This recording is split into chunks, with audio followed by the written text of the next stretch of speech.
Brett McKay here, and welcome to another edition of the Art of Manliness podcast. Community is one of life's most valuable but increasingly scarce resources. While we hear about a supposed epidemic of male loneliness, many men still resist joining groups or struggle to maintain involvement after initial enthusiasm wanes. Today on the show, Frank Shorts will help us understand the barriers to building male community and how to overcome them. Frank is the CEO of F3, a free, all-volunteer men's leadership organization that uses workouts to bring men together and supports hundreds of decentralized chapters worldwide.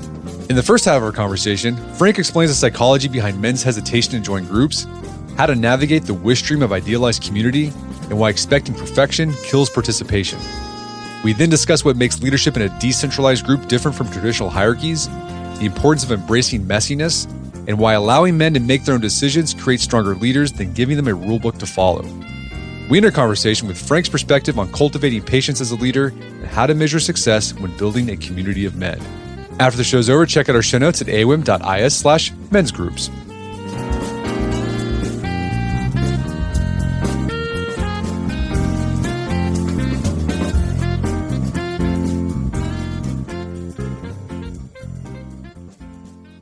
Frank Shorts, welcome to the show.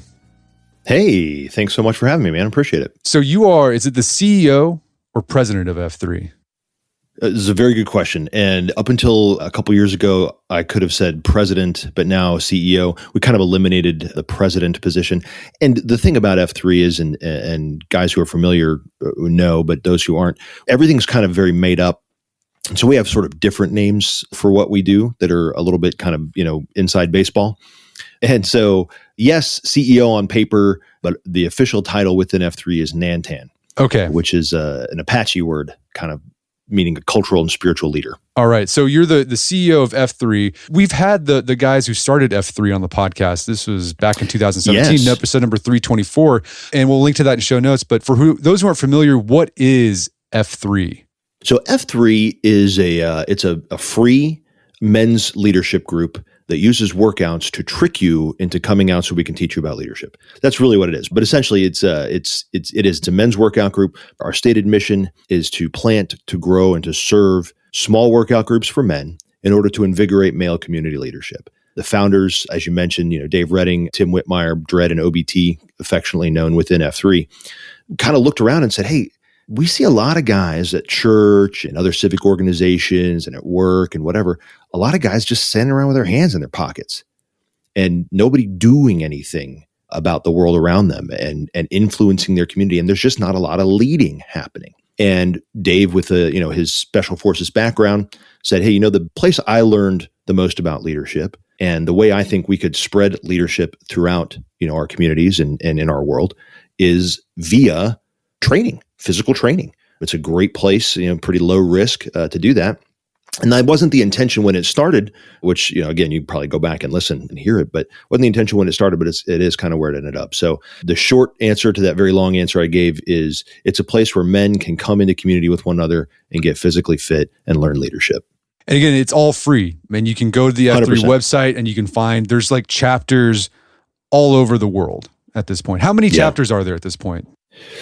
Ooh, I should have had that much more readily available on the tip of my tongue. I think it's about 450, maybe just shy of 450. Okay. And so typically the workouts are early in the morning before work, and it's a boot camp style workout, calisthenics, things like that. Yeah, typically body weight, although some places, there's kettlebells or sandbags and some of that kind of stuff that guys use. But yeah, typically, if you sort of shot at the middle of the curve on an F3 workout, it's going to happen about 5:15, 5:30, sometimes a little earlier, sometimes a little later. And it's going to be a lot of body weight and calisthenic type, some running, push-ups, sit-ups, pull-ups, and then really, a lot of whatever we can find. Yeah. So you do the workout, and then there's also a fellowship aspect to it, a leadership aspect to this. Tell us more about that leadership component, because again, the workout is the hook. That's like the Trojan horse, right, for that other stuff. It's just the way we sneakily trick you into coming. Because, you go, hey, free workout. And a guy goes, I could try that. I mean, what's the problem? So the 3 Fs are fitness, fellowship, and faith. And really, we don't have a program per se, but if you were to kind of shoot at the middle and go, what's typical, right? Guys get together early in the morning and work out together. It's pretty strenuous, pretty vigorous workout, generally speaking. And then we get together for what we call a cafeteria afterward. You hang out, you make friends, and you get deeper in fellowship with one another because, and you know this probably as well or better than most anyone, community is really where we're going to save the country, where we're going to do our best work is in community with one another. So we put men in community with one another. And then what happens inevitably once you do that is guys start looking at their lives and go, well, now that I've got these things more or less squared away, right? I've lost some weight. I've got some friends. Well, now what? What am I supposed to do now? And they start looking outside themselves now that they are more settled. They start looking outside themselves and saying, well, what can I do for others? And that's the big question of faith. What is it that exists outside yourself? And how can you live in such a way that you can kind of wear yourself out in the service of that thing? So we don't make any kind of determination about, well, a guy ought to believe in Jesus Christ, or a guy ought to believe in Buddha, or a guy ought to believe in whatever. We just say you got to believe in something bigger than yourself in order to be a virtuous leader. And that's what we do. And so a lot of times in those meetings after workouts, guys will study. They might study certain kinds of books, or whatever. We have a book that Dredd wrote called The Q Source. And it sort of outlines our overall leadership philosophy and framework. And so guys will study that together and we'll discuss that together. We've got podcasts about it and all kinds of stuff. But so I wouldn't say there's like a super formal program, but we do have what we call stuff worth trying. And so you kind of get in there and you're like, oh, hey, I don't know if this will work for you or not, but here's the framework. Well, maybe try it, right? Until you find something better. So, but that's the idea is to create leaders amongst men and to take those things that we learn in what we call the gloom, which is that, those pre-dawn hours when your family's sleeping and, work hasn't started calling yet, those things that we learn there and take them home, take them to the community so we can be better people. And the leadership structure of F3 is unique. It's decentralized. Tell us more about that, how that works. Absolutely. So, and this is, conceptually, I think Dave and Tim early on were like, we can't lead everywhere. We can't be everywhere. And if really what we're called to do is to create leaders, then we're going to have to hand off the power here, as time goes on. And so the idea is that, if you start making rules, then you have to make more rules to enforce those rules. And it kind of becomes this big spiraling thing. And then pretty soon you got 5,000 page bills getting introduced into Congress, right? So we live by a mission, a credo, and 5 core principles. And the idea is that every man has been born and put on this earth to be a leader. That is his job. That is what he has been created to do. And so what we try and do is help guys to recapture that. We want men to lean into that part of themselves and to figure out how to not just lead a workout well or to even manage something well, but to truly influence others for good in every place that they're in. Okay, and so it's all volunteer. I feel like I didn't answer the question very well. No. Oh, yeah, because right. We were so to decentralize it, right? Yeah. So since every man is a leader, we say, okay, then I can't be in charge of where you are because Brett, you're in where? Tulsa, right? Correct. Yeah. So I don't know what's happening in Tulsa. I can't tell you what to do in Tulsa. I don't have any idea of what the right thing to do will be where you are. So I have to teach you how to lead and give you the power and the empowerment, I guess, really, to say, hey, you make those decisions.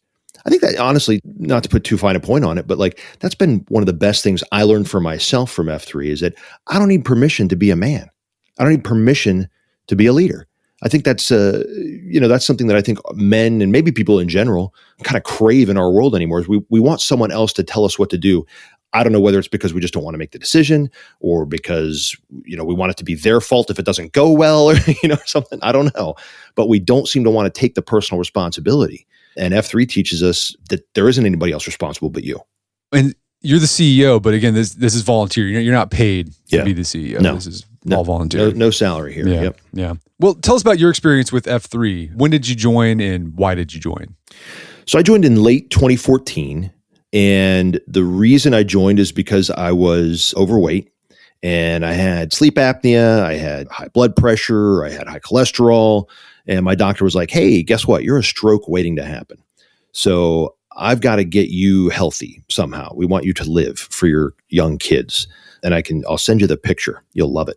But essentially I was like, well, I got to get in shape somehow. So I started going to the gym, but I kept hearing about this F3 thing, kept hearing about it. And finally I was like, fine, I'll just go. And so I showed up one Saturday and I was hooked.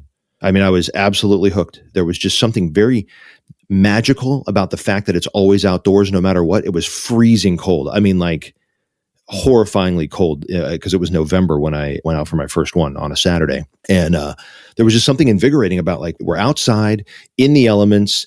And then at the end of every F3 workout, we have something called a COT, a circle of trust.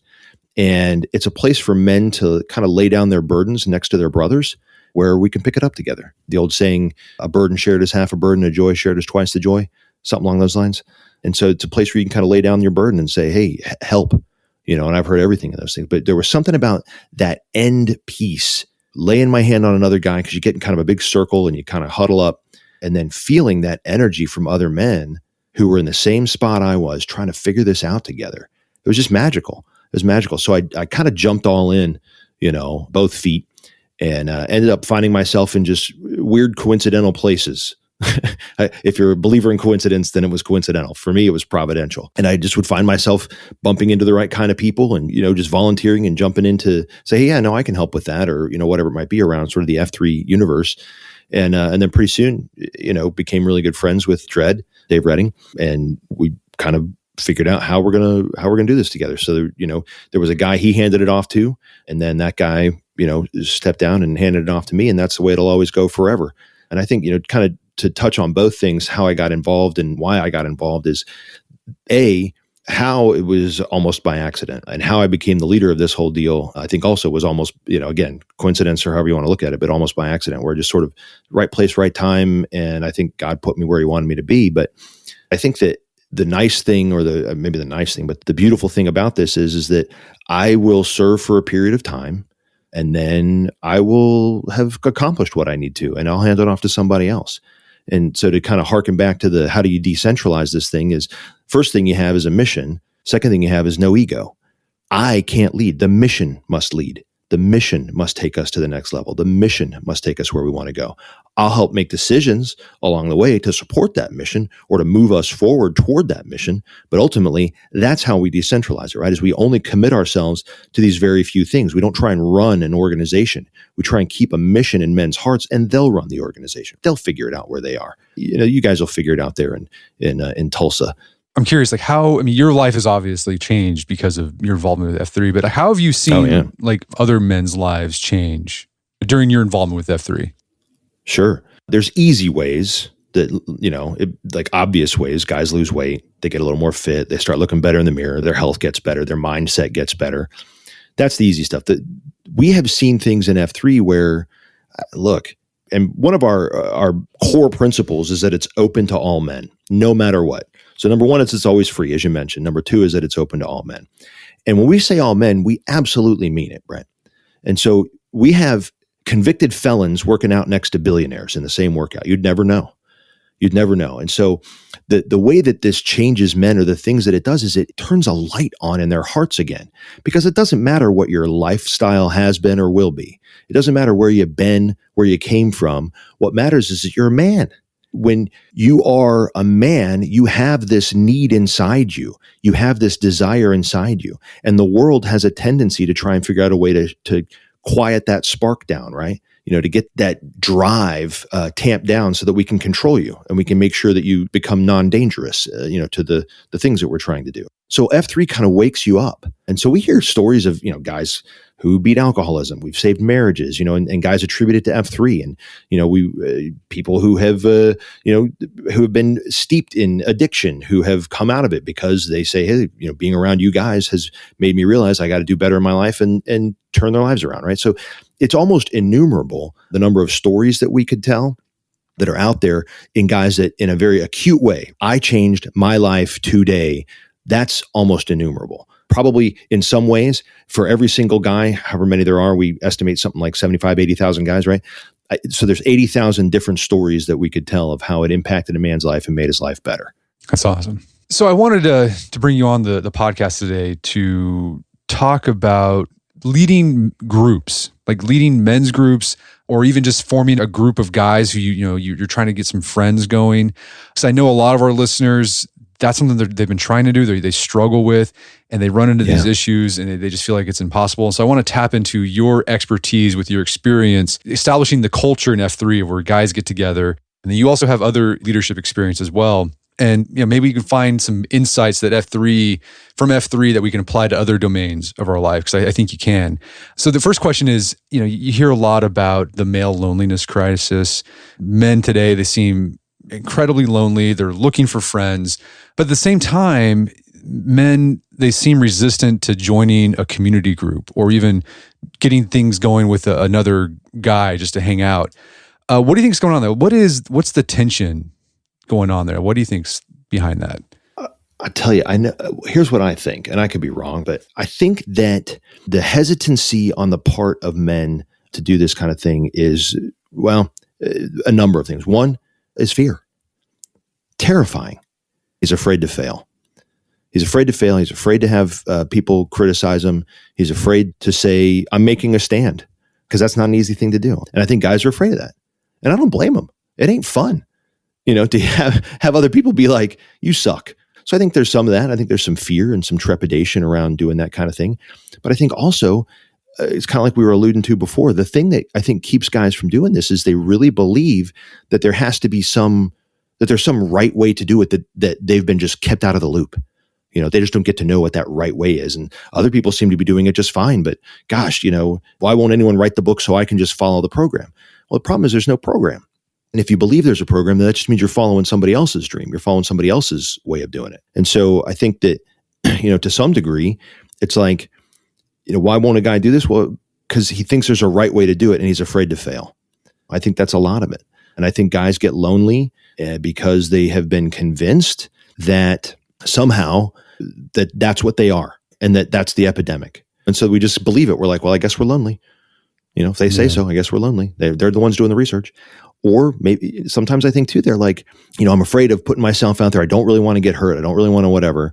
I don't want to lead. I don't want to have to take on all that responsibility and all that kind of stuff. But I also think that one of the things that keeps a guy from feeling that connection or wanting that, or whatever it might be, or to start a group like this is he just thinks that, again, since he thinks there's some way to do it right, that he shouldn't start until he knows that exact way. When the fact of the matter is, and again, this probably as well or better than anyone, is you won't know until you get out there and start. Right. You just got to start. You just got to do something. And I think the momentum will help carry you. But this alleged epidemic of loneliness, I do think it exists. I think that people do feel lonely. I think it gets solved by doing things, by being out there and being with people. Yeah, I think you hear people talk about a lot, like, oh, well, we no longer have any third places anymore to go to, et cetera. And it's like, well, you can make a third place, like find a park and do a workout. Like nothing's stopping you from doing that. Nothing. It's funny, and I don't know, not that you and I frequent Starbucks as a whole lot necessarily, but I love that the new CEO brought mugs back. Yeah. Right? Yeah. I don't know if he has the intention of turning it back into more of a gathering place or a third place or whatever you want to call it. I don't know. But nothing says get out of here like a paper cup with a sleeve, that they shove at the end of a counter and they just yell your name. They don't want you to stay. They want you to get out. They got to turn tables, man, because they got money to make, because they got investors and shareholders to answer to. And so you don't have to wait for Starbucks to create a third place for you, although I do see it starting to trend more maybe back that way. You don't have to wait for church. And you and I both know, like, theoretically, that should be a great third place to do that. It doesn't end up that way sometimes. Right.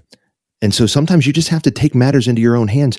I was telling somebody this morning, actually, people look around a lot and go, somebody ought to do something about that. The thing that we teach and that we talk about a ton in F3 for sure is, hey, if you think that thought, the instant you think that thought, the next thought ought to be looking in the mirror and going, wait, I just remembered, I'm that somebody. Yeah, totally agree. It's that whole Tocquevillian ethos. Alexis de Tocqueville talked about in Democracy in America. He talked about, when he came to America, he noticed how Americans at the time, if there was like a tree in the middle of a road, they would just form a group together and solve it. They wouldn't wait around. He said, well, like in Europe, they would like, wait, okay, who are we supposed to go to get this thing? Which like, government agency is going to fix this? And I feel like we've kind of lost that. We've kind of become like Europeans in the 19th century that Tocqueville was criticizing. I think you're right. And I think that's why I'm so grateful that, well, I say I found F3, but I think F3 found me to a large degree. And I think that's the way it always goes, right? If you want something good in your life, You'll either find this or it'll find you. But that's been the best thing is it's like guys that I hang out with anyway, we don't sit around going, somebody ought to do that. It's done before anybody had the thought of whether or not it should get done because we knew it should get done. We're going to take a quick break for a word from our sponsors. And now back to the show. Something I've seen in different organizations, whether it's like a sort of informal group of individuals, like just guys trying to get together to do a workout together, like a poker night once a month, or even more structured organizations, like at a church group. You'll see this phenomenon. You'll get it going, and then you'll have guys who enthusiastically show up once or twice, and then they just vanish. And you're like, man, what happened? What's going on? So what do you think is going on there? Is it a failure of, unmet expectations or something else going on? I think it's a similar problem. You know what January 19th is? I think it's the 19th. Yeah, it's like Quitter's Day or whatever. Quitter's Day, right? Yeah. Exactly, right? So I think some of it's that. Like everybody starts with great intentions, but boy, when the rubber meets the road and it starts to get hard, I don't want to show up for that. I'm supposed to be entertained, Brent. My phone taught me that. I'm supposed to be a consumer. The commercials, my YouTube pre-rolls taught me that. I'm supposed to just eat and drink and be merry. I'm not supposed to go do stuff. I'm not supposed to be something. And so I think guys show up, and it happens in F3, as you might imagine. Some guys come out and they blaze out, and I always get nervous. Like the guys who are just a little too enthusiastic. And I want to be like, you're going to need to save some for the fifth lap here, biggin. Like you need to pump the brakes just a little bit because consistency is going to beat energy every time. Yeah. Forever and ever. Amen. Right. Yeah. Simon Sinek talks about the infinite game. I don't know if you read that one, but it's a fantastic book. And essentially, he kind of says most of us run around with this sort of finite mindset that there's a winners and there's losers. And there are in sports, in places where there is a definite ending, a finite time period or whatever it might be, but there's no winning in life. It is not a race. It never has been a race. It's a journey that we're all on together, theoretically, right? Or we should be. And I think it's part of our culture where it's like, well, I showed up at the gym 3 times. I'm not in shape. I can't figure this out. I quit. And you go, well, no, you have to show up for months and years. And then you have to stay at it. There's no arrival. Again, it's this finite mindset of, well, I thought after 3 times it was going to be perfect for me. And you go, well, the only way it was going to get perfect for you, brother, is if you stood up and made it perfect for you. You have to do it. You have to be the one responsible. You have to be the one involved. And so even if you showed up to church or to the poker night or whatever, and after a couple of times you're like, this was great. Maybe something didn't go your way and you're like, well, screw that. I'm supposed to have everything I want all the time. Man, what a finite mindset. You're setting yourself up for failure. But if you recognize that everything you do has purpose because it's part of this long and infinite journey toward your ultimate, self-actualization or whatever term you want to put on it, but for you to become what it is that you were meant to become, like if you recognize that and you can kind of, I hate the term, but lean into that, man, like your life becomes infinitely better because you realize you're playing a long game. You're playing a very different game than other people are playing. And that's what I think is the great thing about F3 and really Art of Manliness and a lot of the things that are out there that we're doing is because it isn't a finite thing. Everything that you see and encounter is a tool to help you on this journey and to make you a better person as you go. And I think people forget that and they think, well, I didn't win after the 3rd time, so I don't want to do that. I want to go where I feel good and happy and get my dopamine hit all the time. Yeah. No, I've seen that in my experience with different groups, whether it's at church or even just friend groups, or we even see this on the Strenuous Life because within our geographic groups. I think some guys, they go into these, like, oh man, here's a group of guys doing things. I want to be a part of this community. And then I think they have what's called, my wife, she wrote this great series on our Substack, Dying Breed, about Dietrich Bonhoeffer's ideas on how to live in a spiritual community.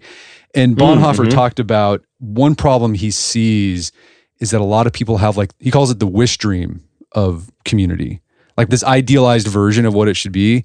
And then once they actually encounter the reality of it, it doesn't meet that. And they're like, this sucks.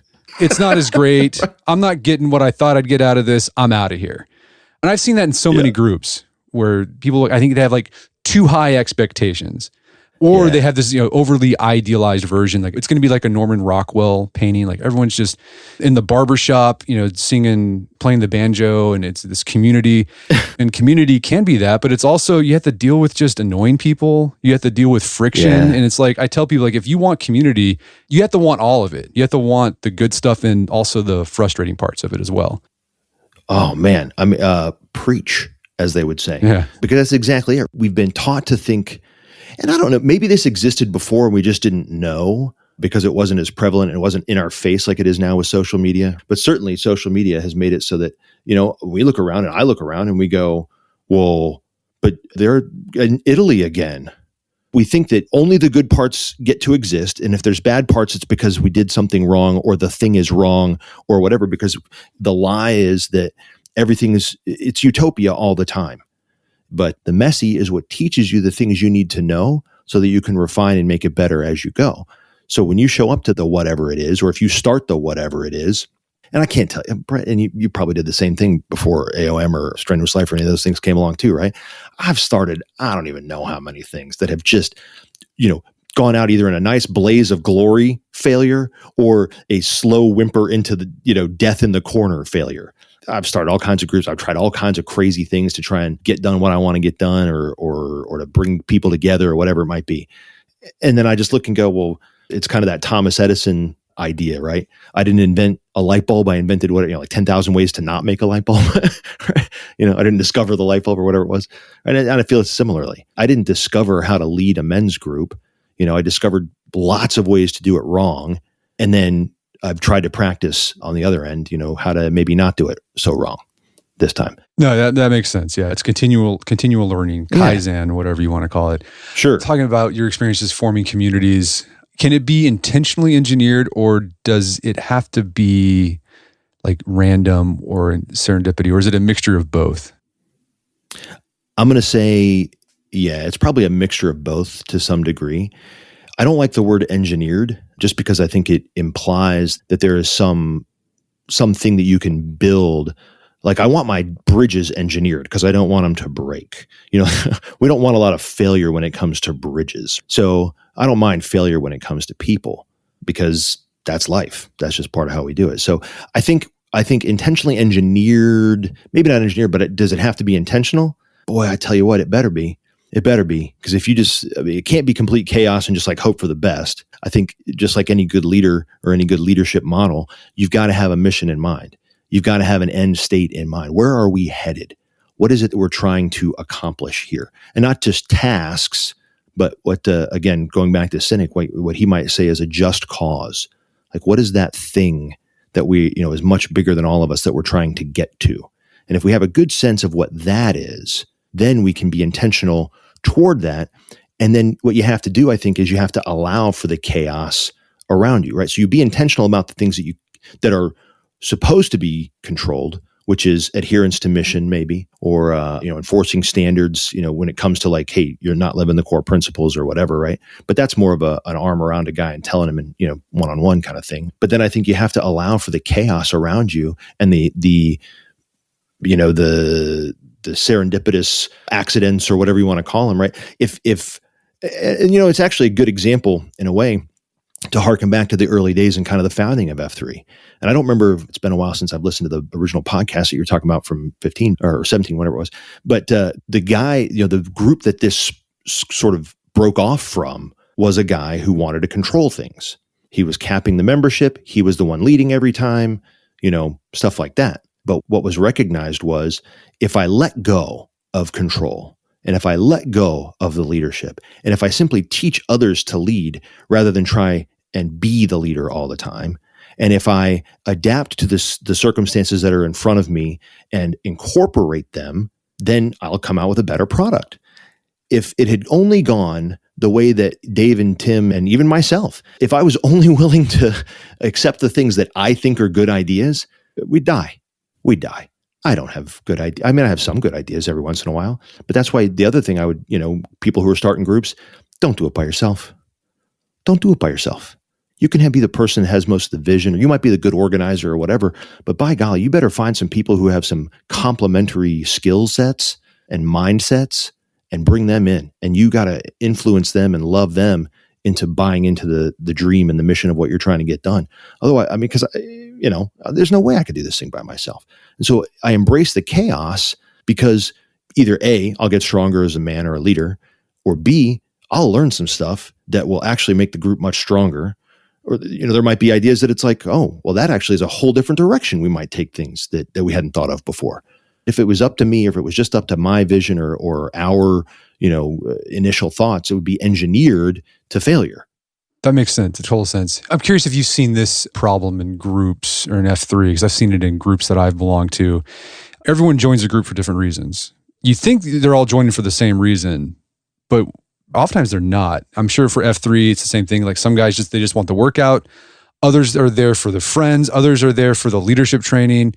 I've seen this in other groups I belong to where you think, oh, you're here for this thing. And then you see them like getting really persnickety about another issue. It's like, oh, actually, you're not here for that thing. And then it causes all this conflict. So how do you balance competing ends in a group? Well, I often say if it was easy, we wouldn't need leaders. You got to recognize that anytime you do one thing, you're going to get dynamically more of it and dynamically less of something else. And so there is always this eternal tension in leadership of figuring out, all the different competing factors. So I say one thing I would say is, yes, everyone joins a group for their own reason, but they stay typically for a very similar reason. And I think ultimately for a successful group, I think they have to stay for the mission.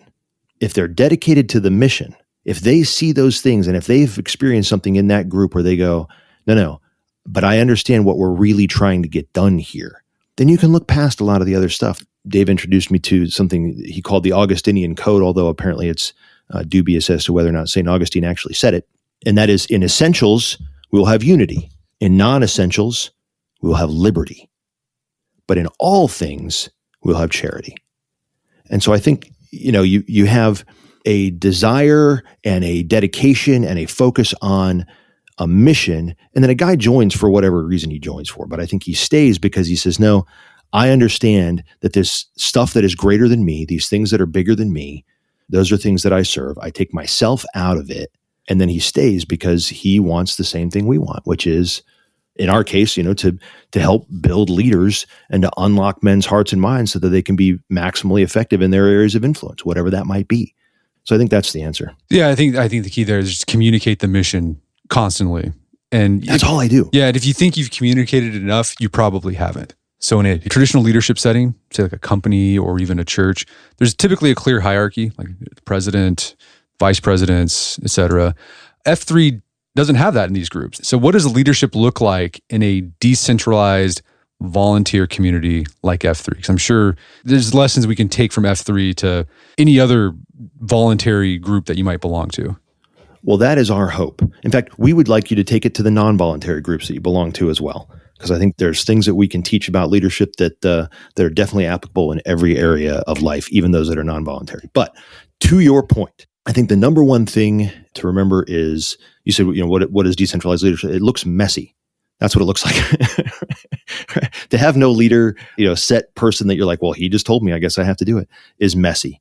And it's funny because this is something that came up early on in my sort of serving at the national level in F3 was, one of the guys got really frustrated and he was like, what are the men thinking? Why can't they just do the thing that I want them to do? Like, what are they thinking? And I had to say, I was like, well, I think they think that they're afraid to lead. I think this is your fault. Like, you taught them that they're leaders. And then when they do the thing, they're turning around trying to lead, like, you get mad at them. So it's kind of funny, but I think that we want you to recognize in a decentralized situation that every person ultimately is responsible for the outcome of their own lives. And so if they're leading a workout that day, yeah, they might be responsible for the individual outcome of that workout. And they may have sort of positions or kind of different areas of responsibility or something within a region or group of F3 or whatever. I have a different, job, I guess, technically than maybe some others, but ultimately it isn't that one job is more important than another. It's understanding that, if I called the guys in Tulsa and said, hey, you're going to do this for your workout tomorrow. I mean, when they stopped laughing, we could probably have a discussion about it, right? Right. I don't have any, I can't tell anyone what to do. I wouldn't even pretend to. I wouldn't attempt it because number one, it's not my job. Number two, they understand now that they're the ones with the responsibility. And coming from me, it would be comical because they ask me questions all the time. Guys ask questions like, well, how old should a kid be before we let him come to an F3 workout? Man, like you're looking for a rule, and I get that, and I understand why you want it, but ultimately you have to make that decision. You're the one responsible. And I'm sorry, and I know that frustrates you, but that's just the way that it is, right? I can't tell you what to do. So my job is not to tell you what to do. My job is to stand and to help you discover the right answer that you already know or that you have in your heart, or what is the answer that aligns most with the mission that we theoretically all believe in, that kind of a thing. And so I think it looks messy, but it also looks like just a lot of love, a lot of influence. I don't remember how many times I've not answered a question to a guy, but suddenly at the end of our conversation, he seems to know what to do. No, I've had that experience too with the strenuous life. Yeah, right. I'll get questions from guys like, well, does this count for this requirement? Or if I do this, will it count? Or how about if I do this for our group? Is that okay? And we have this guiding principle in the strenuous life. I'm sure strenuous life listeners know what I'm about to say. Phronesis, which comes from the ancient Greeks. And it's basically practical wisdom. It's like knowing what the right thing to do for the right reason, the right time, for the right purpose. And I just tell people, like, use your phronesis, man. Use your brain. Like you've got it. I trust you. You can make that decision. It's in there. And a lot of guys, they get frustrated with that because they just want to be told exactly what to do. I'm like, yes. No, I'm not going to do that. I want you to develop this capacity to make decisions and use your judgment. Yeah. Yeah. I think that, fundamentally, and this is something that I think is so critical to leadership of any kind, certainly of any small group, and very, very certainly of any sort of volunteer type organization, like what we're doing out here. It's a different when you got a boss, and a boss can just tell you what to do, or they can threaten you to get fired or whatever, right? That's not leadership. That's just management. And so if you're going to be in real leadership, I think another thing that we forget amongst the many is that this is a love endeavor. This is a love endeavor. And our world has taught us that if I love you, that I will kind of plow the road ahead of you and you never have to worry about anything. I will accept you exactly as you are, and I will let you do whatever you want, because that's love but it's not. It's permissiveness. And permissiveness actually is its own kind of sin in my estimation. And so I think that, what you're talking about there, that's real love. Real love is loving you enough to let you fail. It's loving you enough to let you figure it out and struggle through it and make your own decision. Dude, if I could just tell my kids exactly what to do and have them do it, my life would be infinitely easier. Infinitely easier. It is messy and horrifying, that I send them on their way and I'm like, and they come to me and they're like, Dad, what should I do? And I look at them and I go, you've been taught how to make decisions. I think you should do that. They don't love that. Yeah. As you might imagine. But that's how I answer the things to the guys in F3 too. They're like, well, what should we do? I think you should employ those tactics and those techniques that you've learned along the way on how to make decisions, and you should do that. Because I can't tell you, and I should not tell you. In fact, I love you too much to tell you. You have to know for yourself. If I tell you, it's what I think. If it goes wrong, then it's my fault. If it goes right, then it was my success somehow, and I love you too much. You get to do this. This is your deal. How should leaders of small groups of men, whether it's a church or you got a book club or whatever, how should they define success? That's a good question. Every group is going to have its own definition, I'm sure. And so I would say success looks like adherence to whatever that mission is. So for me, how about this? How about I answer it this way? For F3, here's what I think success looks like. And guys all over the country, and even our board sometimes, and certainly from outside organizations look and they're like, well, how are you measuring success? And I'm like, well, that's a good question. It sounds like you probably have an opinion about that. Why don't you tell me what you think? And they're like, well, growth numbers, like how many men are in F3? You should be tracking that. You should know. And I'm like, okay, but what if every guy in F3 is an idiot? But we have 500,000 of them, but they're idiots. And they're like, oh, I hadn't thought about that. Exactly. So that can't be it. Okay, well, what if we have only 10 guys that, in it, but they're really dedicated to the mission? Is that success? Again, I go, well, maybe. I don't know. Here's what I know. for me, success looks like I wore myself out. My personal success, right, is I wore myself out in the service of the mission. And I think success across the organization, for us anyway, is largely anecdotal. It's the stories I hear about men saying, I recaptured my life. My wife and I get along now. We snatched our marriage from the jaws of divorce. Or it looks like I quit drugs and alcohol, or I lost 100 pounds, or whatever it is. There's the individual results of quote unquote success. I think you're going to have as many, as there are individual guys. So I think success for us is knowing that we did the best we could to adhere to the mission and serve the thing that is greater than us. That's the best I can answer on that one. Something that I've had to struggle with as a leader of different groups I belong to is cultivating the patience that's often required to lead whenever it seems like things are just going slower than you want. Have you had that struggle as well? And if so, like, what have you done to overcome it? Yeah, no, I struggle from a condition known as perpetual dissatisfaction. Yeah. I don't know if you've said something similar, but no, patience is not my jam. I tend to move fast. I decide things fast. I live fast. I told, in fact, a guy, CEO of a very large fitness company, just yesterday was like, "You have an intensity issue," and I was like, "Do I?" That's interesting coming from you, but okay. But so I recognize that that's my bias. I say that to say I have tons of biases, Brett, and I'm always going to be slightly dissatisfied, or I'm always going to think that it's not moving fast enough, or I'm always going to be unhappy with the result of something. And I'm happy with a lot of results too. It's not, don't get the impression that I walk around sad all the time going like, why can't everything be wonderful? It's not that at all. But I know that I have biases. So the advice that I would give to someone starting a thing or who's looking to lead in any way, the way to cultivate that patience is to segment your life a little bit, right? So exhibit patience where in those environments where it's appropriate.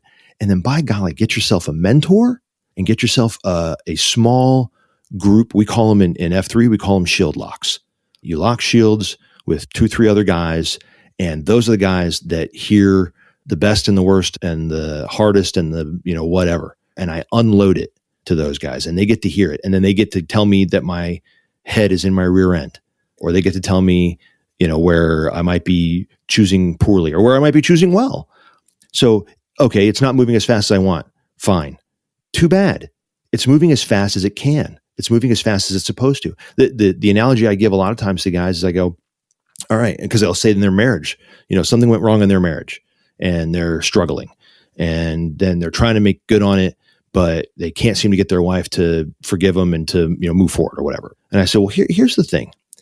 You think of it like a seed that you put in the ground.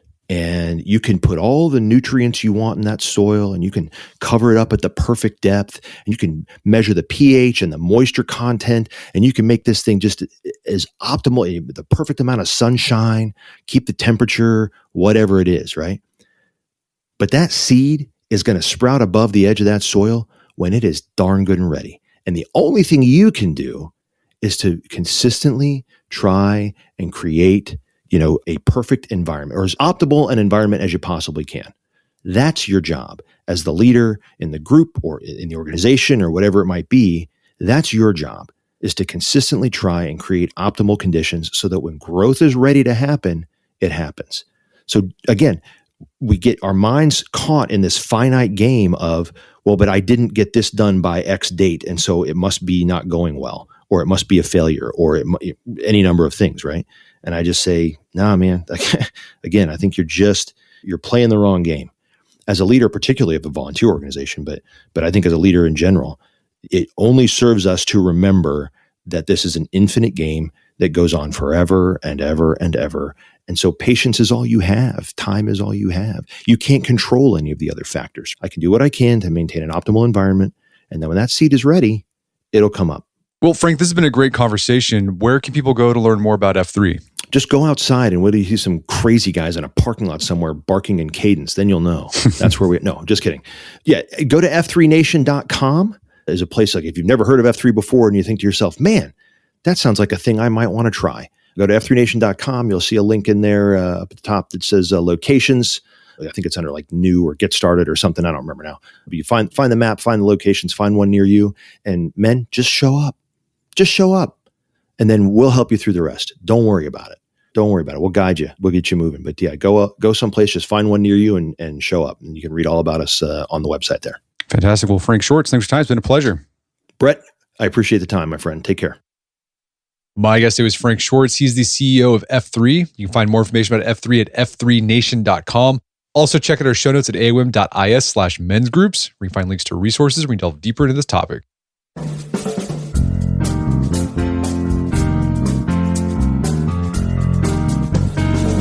Well, that wraps up another edition of the AOM podcast. Make sure to check out our website at artofmanliness.com, where you find our podcast archives. And make sure to sign up for a new newsletter. It's called Dying Breed. You can sign up at dyingbreed.net. It's a great way to support the show directly. As always, thank you for the continued support. Until next time, it's Brett McKay, reminding you to listen to the AOM podcast with Put What You've Heard into Action.